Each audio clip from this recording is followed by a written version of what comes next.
Hello, hello, hello, and welcome in to Bear With Us, presented by Bear Claw Media and brought to you by Crave Hot Dogs and Barbecue in Greeley, Colorado.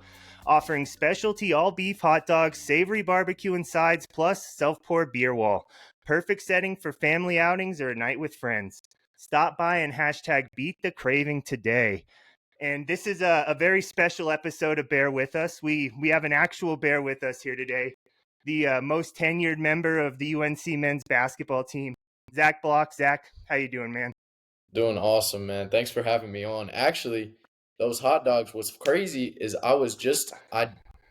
me and my girlfriend were just talking about going and getting these the other day. So now you really solidified it. Uh, I have to tap in. Heath Todd, you heard it here. The sponsorship's working. That's funny you mentioned that. I was literally going to ask if you'd ever been because I was going to pull you into the ad read, but I was like, Yeah. that feels like the odds are low. But look, should it? Yeah, I just got into juice the other day and it's right next to there. So I was just like, yo, that looks good. I love hot dogs. So I gotta try that. Thank you, man. I've been on like the hot dog kick. I've been spreading the gospel for a while now. I feel like hot dogs get a terrible rep, but No, for sure. For sure. They're slept on. 100%, dude. I see, Zach. I knew there was a reason I wanted you to come on here tonight. That's it right there. Hot dogs. The love for Yeah, hot dogs. we're often cooking now. You've this is your fifth year at UNC, right? You came in the traditional route. Like this is pretty uncommon. It feels like nowadays for somebody to be one place 5 years, but Yeah. start of your fifth year here about a couple months ago, really, if you however you want to classify it. How has this new team been coming together? It's been coming together. I like all our new pieces. The Portugal trip was super fun, and that really helped us connect and grow closer. Because most of us have never been outside of the country, and so to experience that like together, that really makes a bond that we'll remember for the rest of our lives. We'll always remember that Portugal trip. And just being able to play those 3 games out there against some pro teams. We're slicing our coverages up, but we were able to get it done. But it's cool because you get to learn more of the professional game and how they attack certain things, and we can kind of learn from that and apply it to our college game. And that was a huge experience for us, and our practices have been going really well. We feel like we're ahead of the curve in a lot of ways. Just getting those because we get 10 extra practices because we go to that foreign trip. And so those practices are huge. And so we get to we get more time on the court together. Um, but that it's been really, really good. And our fall's been great so far. And, you know, we're getting geared up for the season. All right. Yeah, I'm glad you brought up that Portugal trip because I wanted to kind of touch on that. It felt all the photos looked like it was a ton of fun. I'm not really able to watch the games, but from everything I've heard, it sounds like those were competitive, tough games, at least a couple of them. And then, uh, how important was that for you? Mentioned the extra additional practices for the on the court stuff, but with a team coming in with 8 new guys, which is probably a pretty low number for this era now, but being able to spend 3-4 days together, kind of where you're doing basketball, but it's not really the same. It's kind of hybrid work vacation. So how cool is that to get to spend some time with everybody? That was the best part. I mean, you get to know guys so much quicker when you're just around each other in a different country like that. Like going to do different things, like going to eat weird food at weird places and like seeing all the like sites together and going around in these little um they're called like tuk-tuks or whatever, like these little like bike things that you're just going around with the team in. And that really brings people together. And just to experience that was awesome. Okay. What were there any highlights or any favorite moment that you can point to? I like that smile. Man, there were some great moments. I think going on the sailing boat, we did a sailing cruise. Ooh. Um, and we were like, you would look over the water and you'd see like some jellyfish just swimming by and like weird fish and animals just around. And we got to see the Christ the Redeemer statue as we were sailing by, which was pretty cool. And there were some funny moments on the cruise too. We were taking videos of everybody jumping off, and there's a moment of Egan just hitting the deck, trying to jump off the boat, just falling, and it was the funniest thing. But I didn't want to bring that up, but I had to. So, um, but besides that, there was a massage place in our hotel. Ooh. And I think I got the greatest massage of all time down there for like it was pretty expensive, but it was worth it for sure. Okay, nice. And you kind of touched on that getting a taste of like professional basketball, and Mhm, I feel like UNC. Correct me if I'm wrong, because I could be way off. It feels like you guys have adopted a more professional style of play. You're running quick. You're making quick, like split second decisions. mhm. Shoot a lot of threes. Not necessarily, but that's been part of the DNA in the past. So did you feel like you were almost a little bit more prepared for especially that European style of Mhm. basketball? Yeah, for sure. I mean, we like you said, we do play a pretty professional style of play. We take quick open shots whenever we have an open shot, we take it. Whether that's a three or a two, it doesn't matter. We could shoot 35 threes in a game, and if they're all good shots, coach is happy. So that's just our kind of style of play, and yeah, I think it matches up well with the pros overseas. It's just cool to see because the way we run our ball screen coverage, we run a hedge ball screen coverage, and um, so we got to see how different because they attacked it pretty well. So we got to work on different things of how we can um, change our defense to counteract what they do offensively too, which was pretty cool to find out. But definitely, just like we play very similar to how they play too, with some Spain actions, some stack actions, um, just different things like that. Nice. Anything that you saw in any of those games that you've kind of implemented? Not whether it be you personally watching something or maybe an action Smiley saw that he liked and put in the bag of tricks. Um, I think that we figured out a new rotation defensively out of our hedge ball screen coverage that is going to help us out. Um, I'm trying to think personally. Uh, no, I got to run a lot of the one over there. Okay. And that's something I haven't done for since my freshman year. When I came in as a freshman, I was point guard. Then I kind of got moved to the two, became more of just my roles 3 and D. And so to be able to, I've been working a lot, and the off season and the summer, and expanding my game, and um, so it was fun to be able to play more point guard and lead in that sense. That was a good experience for me. Okay. I want to put a pin in that because I remember the couple practices I've gone to over the summer. Um, that was one of the biggest things I took away was like I remember seeing you on the perimeter running through a lot of screens last year, and it felt like you had the ball in your hand a lot more. But Hmm. um, you this Portugal trip, you also went on. It was the last one. Was that be coming into your freshman year, right? Was that I'm Costa Rica, Puerto Rico? Puerto Rico, yeah, the foreign trip my freshman year. Yeah, that was my freshman year. That was a fun trip. That was really it was a different vibe though. Like that vibe was more like hang out on the beach because our beach was right on the hotel. So we would just hang out at the beach all day. At the pool, they had a pool, nice pool there, and um, it was Portugal was more about sightseeing and going and seeing the city, exploring that stuff. But we only went to the beach like one time, I think. So there were two different vibes, and I was for both of them. But yeah, Puerto Rico was awesome. That's got to be. I can't imagine too many people are getting that opportunity. I guess maybe if you had transferred to Portland, Yeah, I don't know, and they were going like maybe that, but to get two complete the roster's completely turned over, right? You're the right. one remaining piece. Do you get any shit about being like the old man in the room or the seasoned vet? Yeah, for sure. I get a lot of that, but Quinn gets it more because this is like his 8th year in college. So at fifth and eighth, it's there's a bit of difference there. That's true. Yeah, longest tenure doesn't mean oldest at No, all no, it anymore. doesn't. No, it doesn't. All right.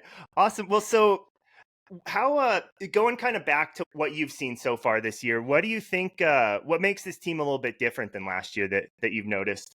Mm, it's a good question. I think that we have opportunities to play bigger lineups. Um, with Egan and Brock in at the same time, we've been doing that a lot, and Will at the four. Um, and so that's something we've never really had. We usually love playing small. So having just another weapon that we can put in a big lineup and match up with certain guys and certain teams, like Portland State plays really big. Montana State usually has a couple bigs. So it's nice to have that as another weapon. And um, what else makes this team different and unique? I think that I think we play we're gonna, this isn't really unique, but because we've always kind of played well together, I think this team is gonna play really well together. And I think we're gonna be a very defensive minded team and have a lot of winning, which we've had in previous years. But um, yeah, I'm really excited to see what we do this year and how connected we can get. Um, and Quinn starts with Quinn being a great leader as our point guard, which he always is, and for him to have that role again that he had at Idaho, to be able to step into that um, point guard leader role, starter, that's I think that's a huge part of who our team is. Okay. Okay, nice. Has anybody stood out to you so far, whether it be one of the new transfers in or maybe one of the young guys that you're like, wait a minute, like where'd this come from? Um, I'd like all of our new guys bring something special and something Great different. answer. Great Yeah, answer. yeah. Well, it's true. It's true. We have a ton of weapons, and you know, the guy that I was excited about last year, who I knew was great, is Arik, the freshman. I knew was great, and he's grown even more and matured even more, and I'm really excited to see what he does, because he works so hard, and that's my guy. So I'm excited to see what he does this year. Me too, honestly. Like I've heard nothing but great things about him. And the minute I don't remember what the first game was last year, but the minute I saw him in layup lines, I was like, "Oh boy, who's this guy?" Like Oh my gosh, yeah. he's an athletic freak. So I'm excited. I'm excited to see him get some run this year. Hmm. Another guy I saw actually when we passed each other in Bank of Colorado last week. I walked outside and saw Egan coming in, and is he Jack now? Is he just all of a sudden Huge. just like when did that happen? I missed that somewhere along the summer. Man, I don't know. Egan's been working though. He's transformed his body, and um I hate when I get switched on to him, because he just buries me in the post and there's nothing I can do. So he's he's put his work in the weight room, and he's taken a huge leap from last year even. So Nice. Okay. Any games you're looking forward to, maybe more than others this year, whether it be one of those, Power Five games or a Montana rematch or anything that you kind of have circled on the calendar? oh, that's another good question. There's a lot of games I feel like I'm excited for. But really, just like in this last season, like I'm gonna take every game as a blessing and enjoy it, and just stay present. There's more games that are gonna have more hype around them. But every game is, for me, is just as hype because it's my last year. So I don't want to take any game for granted.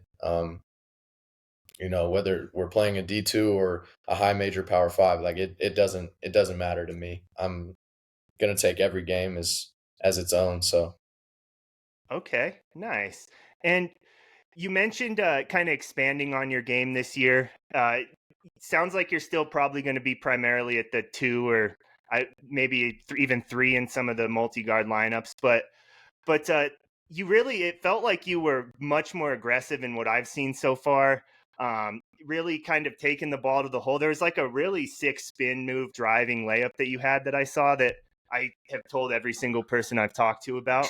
So like what are some of the things you see yourself kind of working on and adding this year?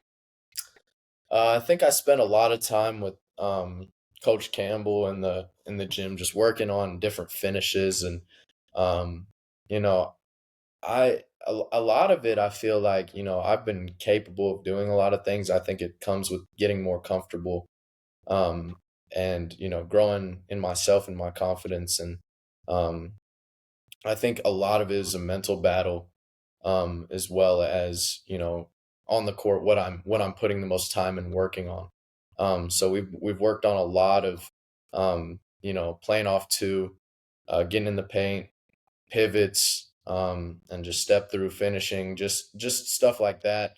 Because I'm not the most athletic guy, so I have to play below the rim and use moves, use fakes. So that's the biggest thing that I've kind of added to my game and gotten more comfortable with. Um, and just coming off ball screens, making certain reads. Um, I just haven't done that in a while. So just getting those reps every day in practice has been great for to be able to get more comfortable. And um, I'm just adding more and more to my game each year. I try to add something. So Okay. And I think it obviously gets talked about because you were recognized for your defense last year, but I think you're, to the average fan, probably a sneaky, really good defender that doesn't really get a lot. It doesn't get that shine when you're not the 7 foot center swatting shots at the rim. But how important is that opposite side of the ball to you? um, I think, defense has always just been something that I've just loved. My sophomore year of high school though, I used to get cooked on defense at like I would play super hard, but like I was just small. So I just I take a lot of pride in that side of the ball, and um it's what, has gotten me on the court in a lot of situations. Just bringing energy and communicating, I think that's something that uh people can take for granted, but coach staff here doesn't take that for granted. Um, Coach Smiley doesn't take it for granted. He knows that defense is important if you want to win championships and win games, and winning's important. Wanting to win is important. So I just try to play as hard as I can defensively, make the defense make a tough shot. If they make a tough shot, got to live with it. But um, I try to be as detailed as possible. Like with our scout, we always have a scout. Like snipers, we have to fan out, can't let them get any threes off. Players, we have to get in the gap a little bit and then get back out. Like I just want to make sure I'm not messing up or making mistakes, um, and just playing as hard as I can, and that will usually equal winning when it comes down to it. Okay. I love that answer. How I don't know if this is the I guess I'll just ask it as simply as I can. How do you think you shot the ball last year from three? Not up to my standard. I Okay. think that I shot it well in non-conference. I was shooting like 40 something in non-conference, and I hit a wall in conference where I think it was like I missed like 15 threes in a row or something like that.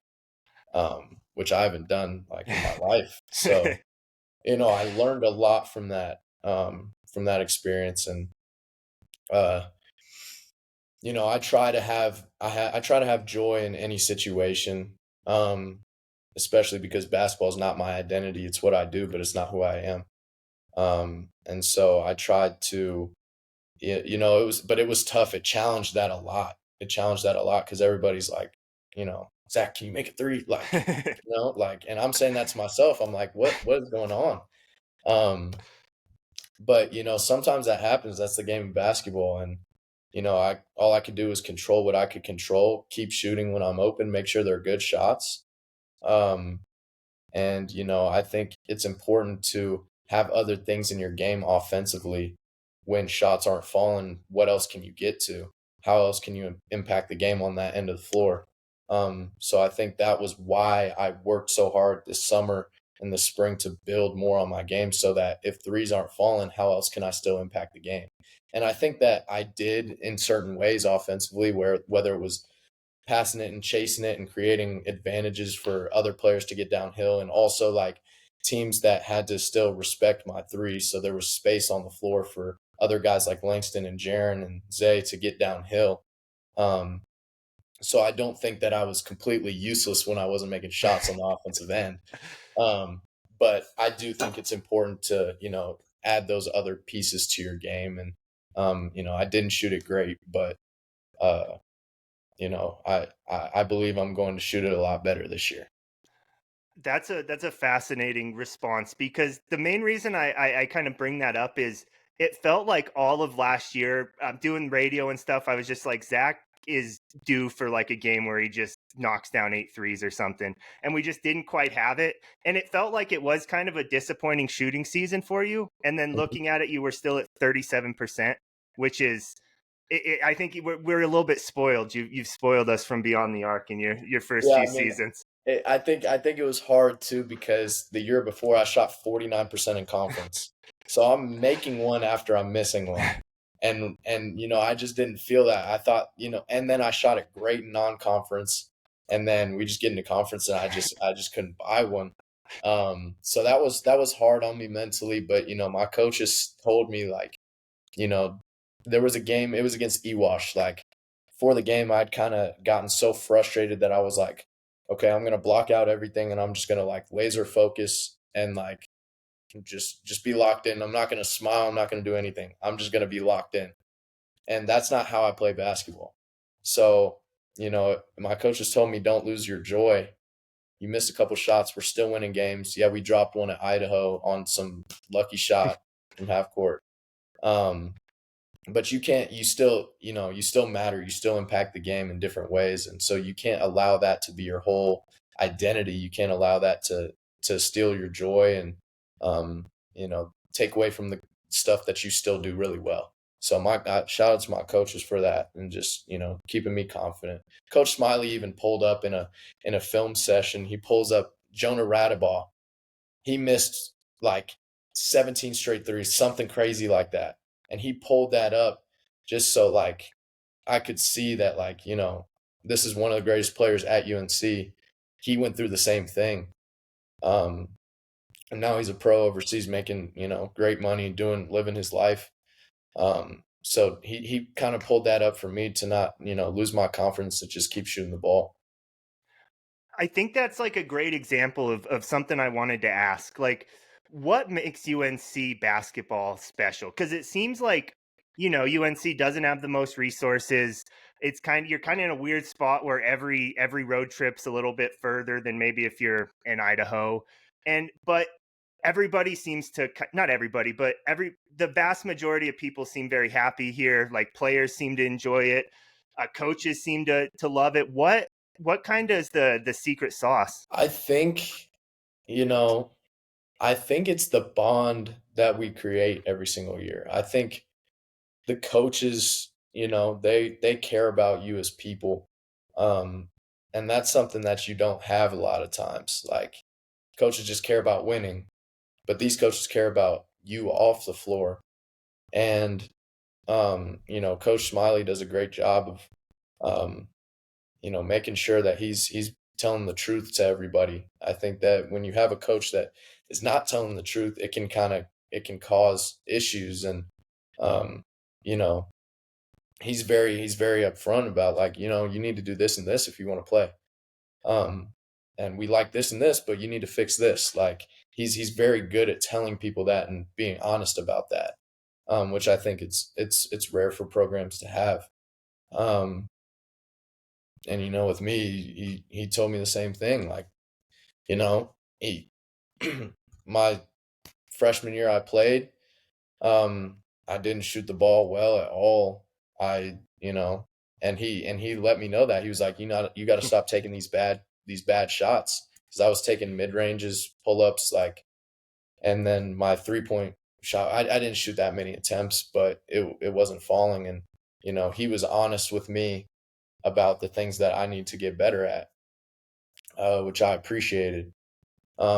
And then outside of that, he always recruits good dudes. Like he always recruits guys that are right off the floor, and are respectful and have good personalities. Like he's all about that side of stuff too. So Okay.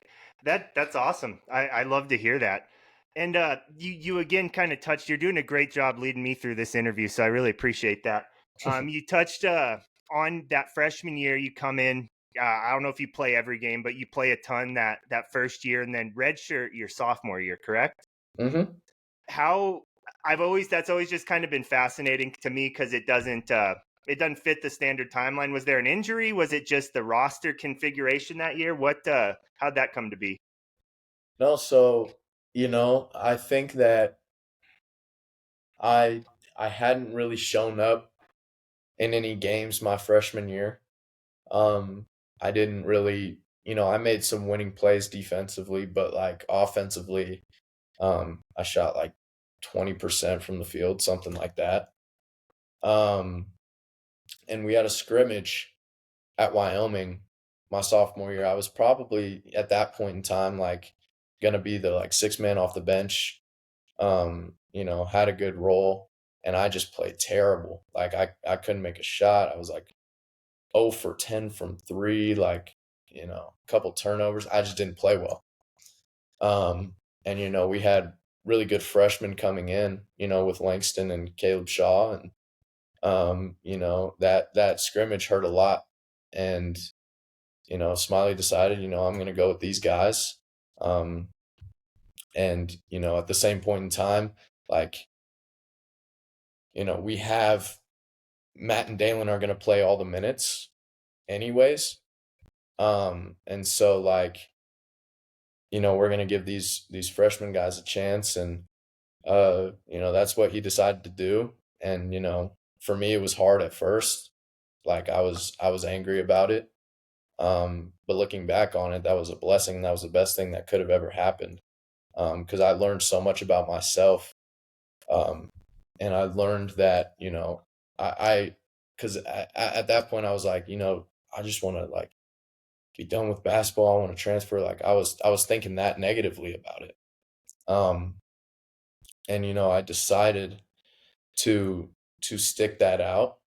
And I had, my best friend there, Juju Ramirez. He grew up with me in Lawrence, and he came there his freshman year.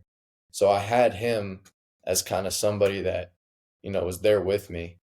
And I think he played a huge part in like honestly me staying and giving it more of a try, because I didn't want to leave, I didn't want to leave him because he just came there. So I decided to stick it out. And I didn't want to leave a Division I program, a program that at first, had put all this trust in me as a freshman and played me my freshman year. I knew that I just had to be better. So, I was just like, you know what, I'm going to stick it out. I'm going to see what happens. I'm going to give everything I have. And, it turned out that it turned out well for me. So, um, and it was the best thing that Smiley had ever done for me, was redshirt me that year. So Okay, that was the portal. I'm sure it wasn't quite what it is now, but was like, were you able to transfer at that time without missing a year? Or were you still in the you're gonna have to sit out if you did decide to transfer?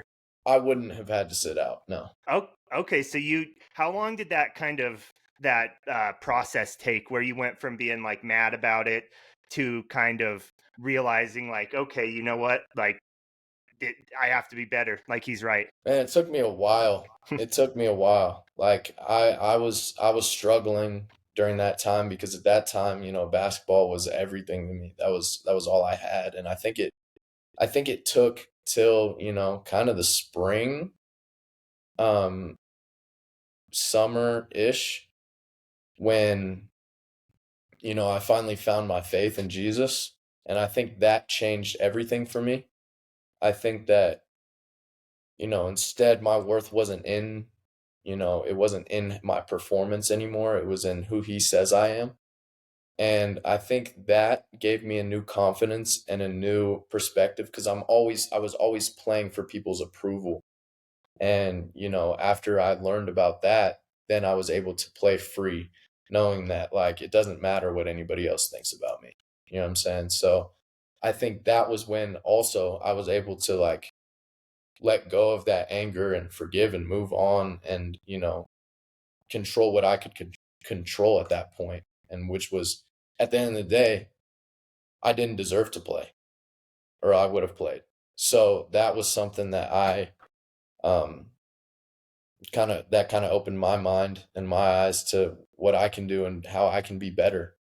Um and then, God blessed me and gave me an opportunity that next year to play, and uh it's been great since. So That's honestly inspiring to have like that mental maturity is what probably a 19 or 20-year-old at that point to be able to kind of that's awesome. And it feels like you've carried that faith with you. And it felt like that was a big part of last year's team. I'm sure not everybody was, they're different kind of levels, but it yeah, felt like that was a big part of what you guys were doing last year. huge. That was everything. We started a team Bible study um when, because me and Brock went to this camp in the summer. It's called the Ultimate Training Camp, and it's 200 athletes from all over the country come to CSU, and it's like a Christian athletic camp. So we would worship all day, and then we would have basically the premise of it is it teaches you how to worship God through your sport and how to not make sport your idol in your life. And that we took that what we learned there and we brought it back to the team, and we started a team Bible study. And I think we just kind of all were chasing after the same thing. I think that um that was that was a huge part of our last year. We got everybody was locked in with that, and it makes a difference on the court when you can play free. Everybody can play free, knowing that like their performance doesn't define them. It's a different level of confidence that we had last year. That's a really interesting kind of point that you've made a couple times now. I think that like basketball is what you do, but it's not who you are. Mhm. And do you think more college athletes could probably afford to see it that way, or do you think I guess do you think you're one of the more rare cases, or do you think there's a lot of guys who are kind of have their heads wrapped around that and like this is a part of me, but it's not all of me? Yeah, I think it's a really hard thing to realize, and I don't know how I would have done that without God, because um you know I I understand what it's like to put your whole identity in sport, because it changes how you treat people, it changes how you treat yourself, your self-talk. After you have a bad game, how are you treating your parents? How are you treating the people around you? That's what truly matters more than you playing good in your basketball game. Like how you treat other people. If you're loving other people well, that is what matters. And if you're giving everything that you possibly have to the gifts that you've been blessed with, that's what truly matters, I believe. And I think that, you know, that shift in mindset is something a lot of people do have in the college world, but a lot of people don't. And I think that when you don't, it sets you up from having depression, anxiety, a lot of anxiety when it comes to sports. And then your mood's so up and down. You're riding that wave of, oh, I played really well, so I'm happy. And then I played really bad, so now I'm sad and I'm treating people poorly. I think that is, everybody would benefit from a relationship with God, and everybody would benefit from uh, that switch in mindset. Okay, awesome. So kind of going back a little bit here, how did you end up at UNC from the Colorado Prep connection? But from what I can tell, you were the first of the Colorado Prep connection. So how'd that come to be? So I played on the grind session with Colorado Prep with Brock and Langston. They were in their junior year. I was in my senior year. And I don't remember who first started talking to me. I think it might have been Coach Green, because he's from Lawrence, where I'm from. And I think that's where that connection kind of came in. Um, but I think that they were on watching like Brock's games because they were recruiting Brock before they were recruiting me. Because Brock's a Colorado guy and he was always around. I wasn't from Colorado, so and I think they just watched those games and they saw me, and I think Brock, really advocated for me, and um, I never took a visit to UNC. It was during COVID, so Mm, like there was I couldn't do it. So me and my parents came up here and just like walked around the campus one day, and this was after I committed, I think. So we just like went and saw it before, I got up here for the summer, but yeah, it was just Zoom calls with all the coaches, and um, I was getting recruited by some other schools, but I'm always like, they were the first ones to rock with me, and so that meant something to me, and uh, I didn't want to. I didn't feel like there was anything else I needed or was looking for. I think UNC just fit the bill with everything that I was wanting out of my college career. okay. Who were some of the other contenders? Um, Well, I talked to I think Jacksonville was going to offer me after. It was just like after they were UNC was my first offer, and then after that a bunch of schools just started Mm, connecting with me and talking to me. Uh so I don't know how far all of those would have gone, but I was talking to other schools here and there, and Division 2 and Topeka, Kansas, Washburn. Um, but no, they were the first D1 to send me the offer. So okay. Then how once you got here, were you kind of on the phone with Brock and Langston back being like, okay, guys, like let's do this, or was it kind of like were they already in, or how'd that go? no, for sure, I was highly advocating for them to come. I remember, they took their visit together. I think to UNC, they both came on a visit at the same time. And Brock committed on his visit, and Langston, he had a few different schools that he was looking at, and I tried hard to get him here, and it worked. So I'm not taking all the credit, but I'm taking some. No, I'll give you all the credit. Hell, it was a great pull though. That was a good work. Other than that sophomore year, have you been tempted at all to leave, or once you kind of made that process, you're like, this is where I need to be? Nah, I think that after my redshirt sophomore year, like I was locked in, and I knew this. All I wanted was to play here. That's all I wanted. I wanted to play consistent minutes and be able to impact winning. And I've never been a guy that's like cared about stats and um, how much I score, how much I shoot. Like I've never cared about those things, especially at the college level. I've always cared about impacting winning and being on the floor because I just love playing. I love being out there, and that's all that really mattered to me. So once I was, had a solidified role, there was nowhere else I wanted to be. So have you worn 11 all, or I guess all 3 years so far? Yeah, yeah, I've Okay, always been so 11. now changing to number 8 this year. I was gonna ask why. I see a poster behind you that maybe gives me an inkling of maybe why you went with 8, but how'd that decision get here? I just I felt like it was just time for a change. Been 11 since my freshman year of high school. Oh wow. Um, and so I was just like, it's my last year. It's like, there's things that I'm changing about myself, who I am, what I believe. And, I just wanted to, make it as memorable and as special as I could. And, Quinn was changing his number too. So I just felt like, we should just do it together. And, 3 plus 5 equals 8. So that made sense.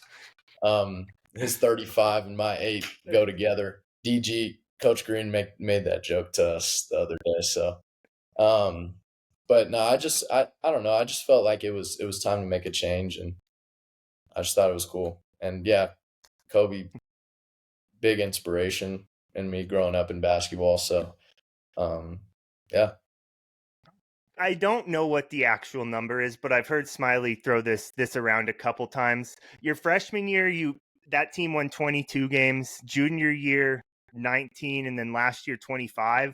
So I bet maybe like a Jonah Radabaugh's kind of there's a very select few that have probably won more games in a UNC Bears uniform than you have. So how cool is it to kind of leave that legacy behind at a school where you become like a very big part of the story when you tell UNC's history? yeah, I think it's a blessing. I think that I've been blessed with such great teammates and, um, I've been as part of such special teams. Like it's rare that you have, um, this many winning seasons, I feel like. And, I want to finish this out strong and I want to go out with another winning season. And, um, I don't want to count my chickens too early. Uh, but but no, it's a blessing, and I love this community. I love the school, and I'm proud to be a Bear. So it's special for sure. Were there any times during that your sophomore year? I think 12. The team won 12 games. Where you're like, I'm right here. I would have been right here, guys. Come on. I know that thought went through my prideful head at times. So I'm trying to die to that version of myself. So so, I had to ask. I had to ask. But, um, what's what's the plan next? Do you have any specific goals for after you graduate, or you just kind of got one more year, enjoy it, and let's see where it takes you? yeah, so I mean, after I graduate, I wanna be a pro. I want to continue to play basketball. Wherever that may be is, it's out of my control. So I just, I don't want to look too far ahead or get too far ahead of myself. I just want to stay present where I'm at right now, like you were saying, and just enjoy it. Um, and kind of worry about like it's good to have a plan, but it's also like you don't want to worry about the future too much. You want to just stay rooted where you are and control what you can control. So And then this is one ask just about every guest we have on. What any favorite place to go out in Greeley? Whether it be usually it's a restaurant, but if there's anything else, feel free to go that way as well. yeah, I do love, you know, Oak and Maple's literally in my apartment building. It's in my apartment building. So, that's the spot. That's the spot for me and Quinn and Brock and a lot of our team goes there now and uh that's that's the spot for me. That's been the spot for me. I also love there's a Indian spot called Sherpa Grill. I don't know, have Yeah, you been? I haven't been, but it's down. It's the one downtown, right? Yeah, yeah, big Yeah, fan of Sherpa Grill. heard That great that one's things. good. Yeah. Um, I'm trying to think where else that I just get Chipotle a lot. Like I just stay in that area. Anything that's in that area, that's what I go for. Chipotle's been a surprisingly popular answer, but I get Quinn was one of those, so I guess you're probably not too surprised. Yeah, no, I mean Quinn has kind of been off the Chipotle train lately. Did he talk about chili Thai at all? I'm Oh, sure he did. dude. Oh, Yeah, yeah, yeah. He that's gave a probably all hard he sell talked. to Chili Thai. Yeah, he loves chili Thai, which is a good spot. I go there with him too. Um, but yeah, no, he's a huge chili Thai guy. How has your and Quinn's relationship grown over the past 2 years? Because it's really only, I guess, been a little over a year at this point. But it seems like you've formed quite the bromance. Man, it's honestly from the jump it was great. We just connected immediately. Um and it was hard for me because I was living with Juju um before Quinn came.